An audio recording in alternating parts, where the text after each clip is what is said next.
Hello everyone, myself Tanvi Patel, working as Assistant Professor in Computer Engineering Department in Mahatma Gandhi Institute of Technical Education and Research Center, Navsari. Subject is Effective Technical Communication and Unit 3 is Technical Communication. Now, today our outline is Negotiation Skills. So what is negotiation? Negotiation is a method by which people settle differences. It is a process by which compromise or agreement is reached while avoiding arguments and disputes. Negotiation means what? You both are sitting and negotiating something about the thing.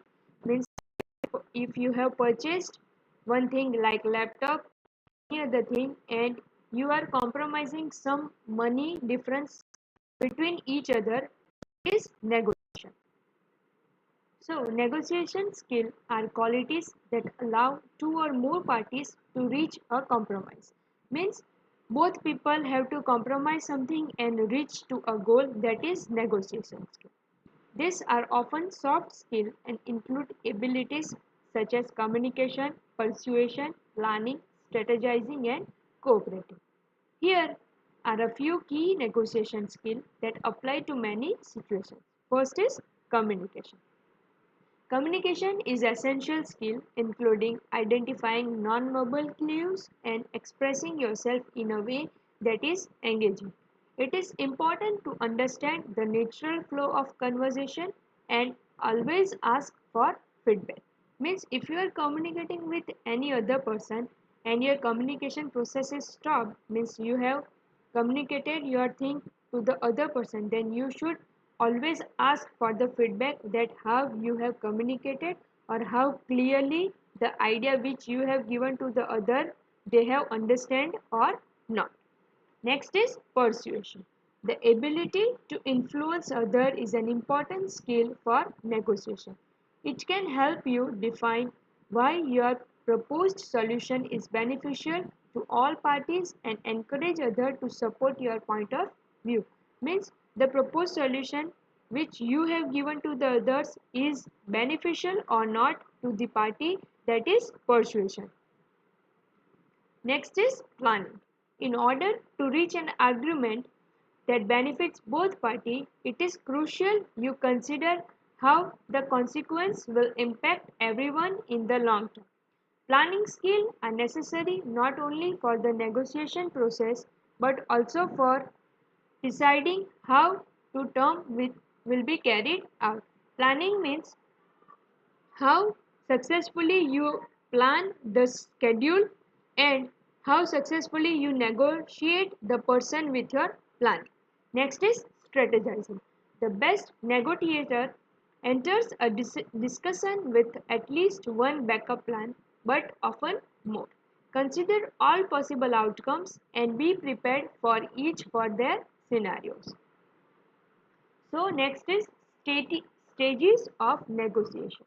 In order to achieve a desirable outcome, it may be useful to follow a structured approach to negotiation.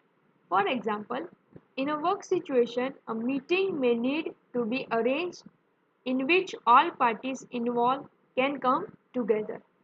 The process of negotiation includes the following stages. First one is preparation, second one is discussion, third is clarification of goal, fourth one is negotiate towards a win-win outcome, fifth one is argument, and sixth one is implementation of a course of action. So, first one is preparation. Before any negotiation takes place, a decision needs to be taken as to when and where a meeting will take place to discuss the problem and who will attend. Means you should be prepared for your negotiation skill and you should take decision about where and when the meeting will happen and what place the meeting will be happen and what you are discussing the problem and who are going to attend the meeting. That preparation should be done first. This stage involves ensuring all the pertinent facts of the situation are known in order to clarify your own position. So this is the preparation. Next one is discussion. During this stage, individuals or members of each side put forward the case as they see it. That is their understanding of the situation.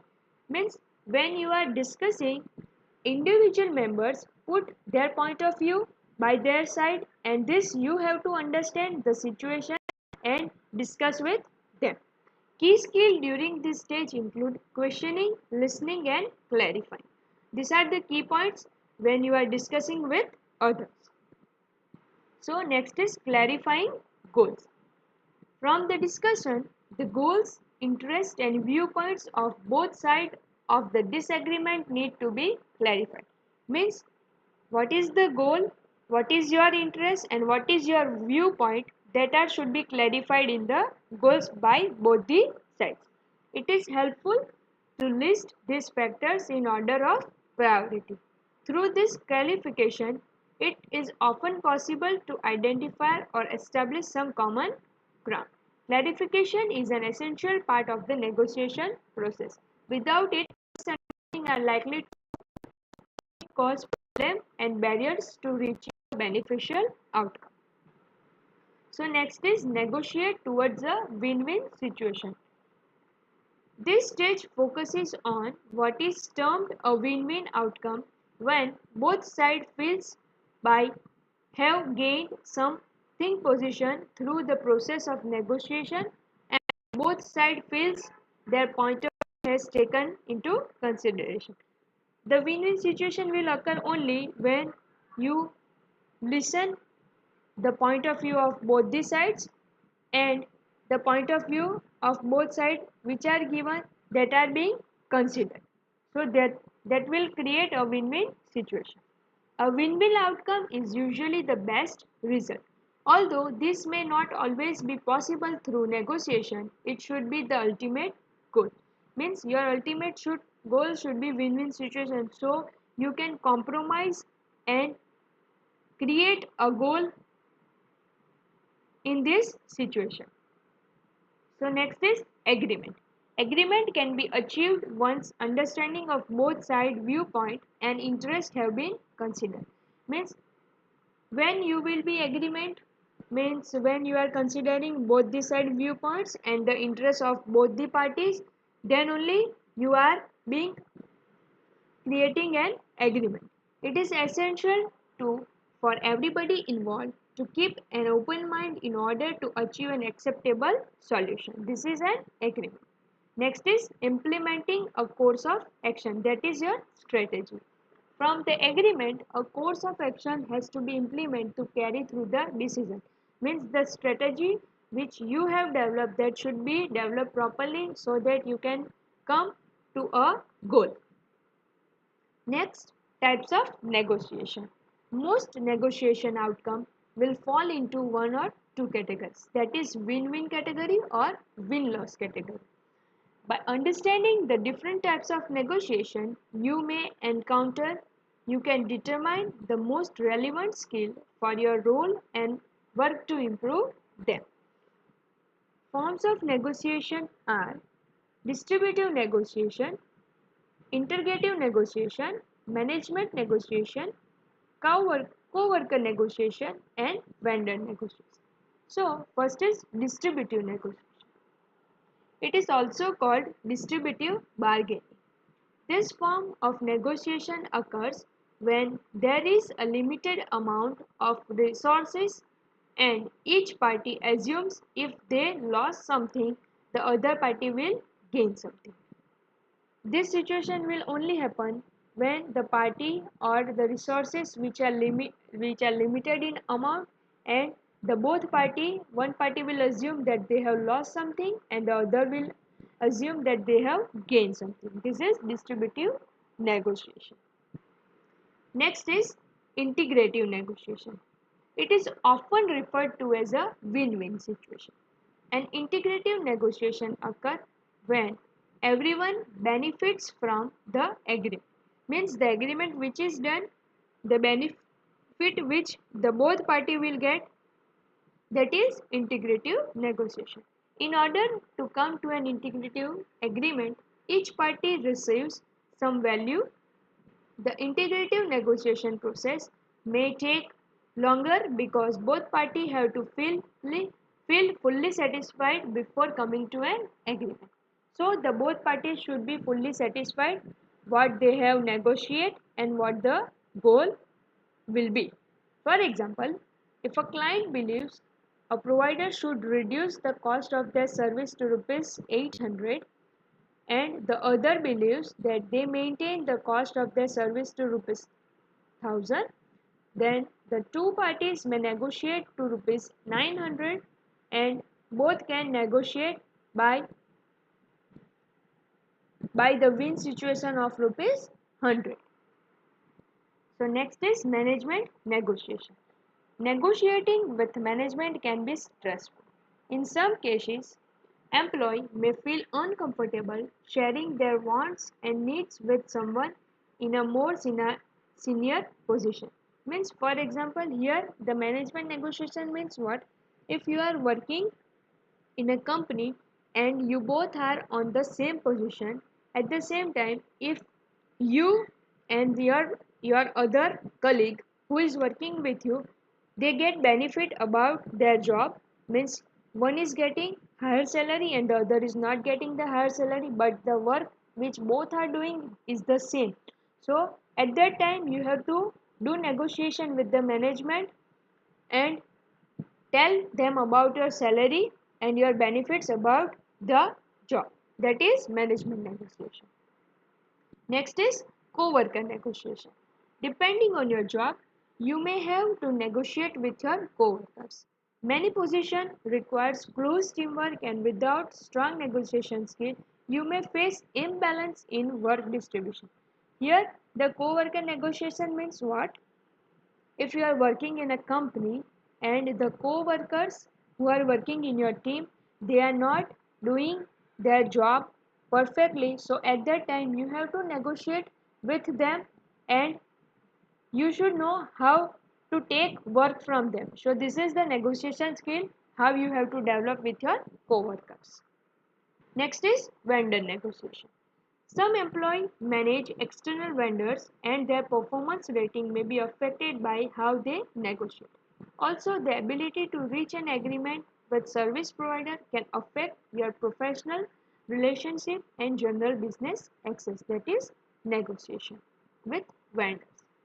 Now next is tips to improve negotiation skill. First is identifying the final goal.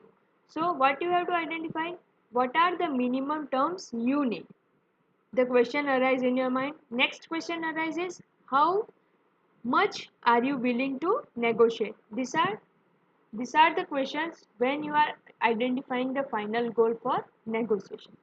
It's important you enter negotiation knowing what you want out of an agreement and how much you are willing to compromise. That is negotiation. Next is practice building rapport.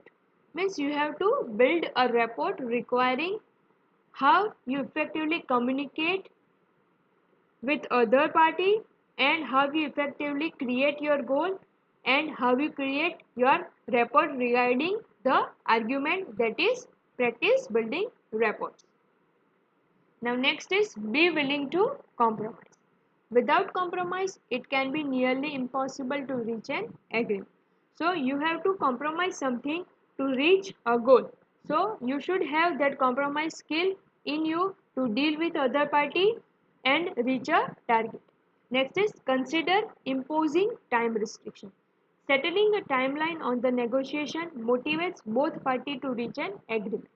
In terms cannot be met in that time, the two parties can take time to re-evaluate their needs and return to a late date. So, it is not possible to create a time restriction for negotiation. If you create a time restriction, then you cannot reach the individual goal. By reaching the individual goal, both parties can negotiate and can reach a successful deal. So if you are not reaching at the timeline which you have given to the party, then you should re-evaluate that and at the later date you should meet. So next is take the multiple approach By presenting multiple often at a time in the negotiation process and increase the likelihood that you will agree on at least one of your preferred outcome. If the other party declines, you can then ask for feedback on each and revise terms until you reach an agreement that meets everyone's needs. Next is exercise confidence. It can be challenging to ask for what you, however, successful negotiation requires self-assurance. By exercising confidence in your negotiation, the other party can be more inclined to believe in the benefit of your proposal. Next is understand your weakness. Take time to identify your areas of weakness and focus on growing those skills. Means when you are negotiation, you should focus on your weakness and you should identify your weakness and focus on how you can grow by removing that weakness from you. Okay, that is weakness. Last is practice. One of the best way to increase your comfort is negotiation is to practice often. Consider trying a mock negotiation with a trusted friend or colleague. Now next is how to prepare for a negotiation. Whatever you have an upcoming salary negotiation or are planning to ask for a rise during your next performance review, preparation is the key success. When preparing for a negotiation, be sure to identify the following. That is what you want to gain, where you are willing to compromise, terms you refuse to accept, potential objection you may face, and all possible outcomes. That is how to prepare for negotiation. Thank you.